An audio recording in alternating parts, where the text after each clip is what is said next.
衛福部規劃10月要推出健康碼措施，滿18歲民眾攏會使來參加。第一階段包含做癌症的體檢、做疫苗等等。若準去做健康檢查，就會當摕到800點，滿1000點就會當摕來換健康商品或者是服務。總統賴清德嘛強調講，鼓勵民眾去做健康管理，或者健康的政策對疾病治療專項預防。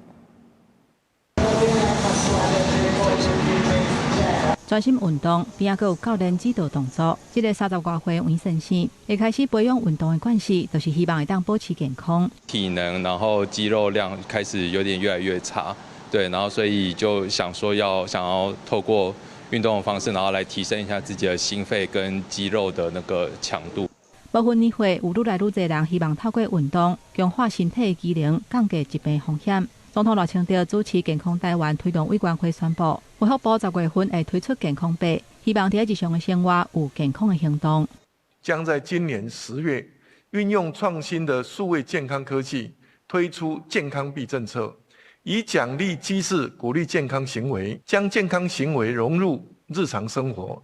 根據衛福部的規劃，參加的對象愛滿18歲，親像完成健康檢查，會當摕到800塊的健康碼。B 型、C 型肝炎的體檢、公費癌症體檢、做流感疫苗或者是新冠疫苗等等，攏會當摕到無共數量的健康碼。會當換物件的條件，上少是1000塊的健康碼。初期會當去超商換健康概念的食品，甚至買甲壽險的業者來合作，串聯外溢保單、甲健康促進服務等等。如果說有健康幣的話，可以鼓勵很多中高齡的大哥大姐一起走出來啊。我覺得檢查吧。疫苗，我覺得還是看個人意願吧。我覺得可能對有一點年紀的人來說有動力。衛福部強調講，未來嘛會規劃結合掛佇分數的裝置，或者是用 App 來記錄行路行幾步，而且嘛會把對外的範圍擴大到醫療、運動場館等等。